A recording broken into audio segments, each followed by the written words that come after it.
Hey, welcome to the Wine Matrix. Welcome back to the Wine Matrix. You're here with Joe and Mark, and today we're going to talk about different corks that you might find in your still bottle of wine. Now, last segment we talked about sparkling wine and champagne, so that's sparkling wine and champagne. This is still wine. This is your table wine. These are the type of corks you're going to find in your still bottles of wine. Unless it's got a Stelvin enclosure screw cap, it's going to have one of these three different types of cork. This is cork from a cork tree. We've already spoken about that. This is composite cork. We take the cork tree, we grind it up, we bleach out all of the imperfections, we mold it back together again. We've got plywood, we've got particle board. This is a synthetic cork, rubber-based, plastic-based, something that is pliable but also a little hard at the same time. We don't know what is inside this bottle. We're going to assume it's a cork, but we don't know for sure. Now, there's a number of videos that are out there today where you don't have a corkscrew. What do? You take the bottle, you stick it in the end of a shoe, you bang it against the wall, door sill a few times, and eventually the cork comes out. Why? Because the pressure inside starts to push that cork out. But folks, that doesn't always happen all the time. It doesn't work in every cork. Let me explain why. See, when you take a cork before it goes in the bottle, it's always put in a solution to soften it up. Water solution. It softens it up, it makes it very pliable, it goes inside the bottle when it's time to cork that bottle of wine after the wine goes in. Now, that cork stays moist for quite a period of time, but over a period of time it dries out and it becomes very difficult to get out of the bottle. So banging it with a shoe against the wall doesn't always work unless it is a new, freshly corked bottle of wine. Synthetic cork, pretty much the same principle. It's very slick. It goes in the bottle, it comes out of the bottle pretty easy. Actually, a synthetic cork will come out banging it against the wall on a shoe heel easier than a regular size cork will, or I should say a regular cork, not a regular size. So, banging it against the wall doesn't always work because we don't know how long that cork has been inside the bottle.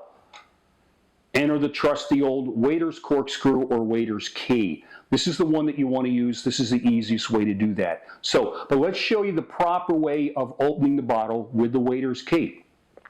You'll notice that the neck itself has got an indentation at the top and an indentation at the bottom.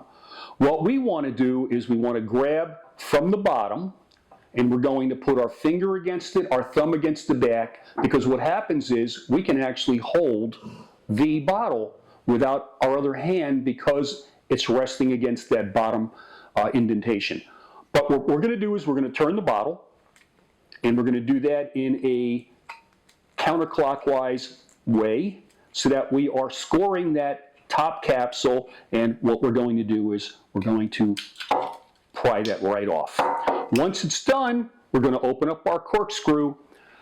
I prefer corkscrews that have a Teflon coating on the screw itself. It goes into the bottle so much easier and it comes out so much easier. What we want to do is take a look at that corkscrew. Screw point is up, screw point is down. Put your finger over the end of it and just point to the center of the bottle, pushing it in ever so slightly. You're going to turn it and the corkscrew is going to start to do the work itself by going in. Here's where we have a problem. If you don't put it in deep enough, you've only got half the cork under the corkscrew.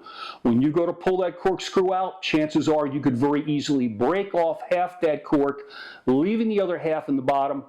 Now you have to have surgery in order to get the other part out.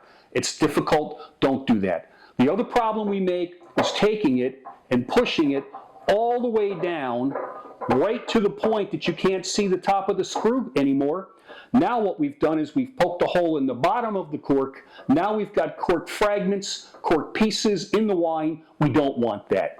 The proper way is to put it in just enough to where there is a little bit of that screw, that very top part of the screw, still showing.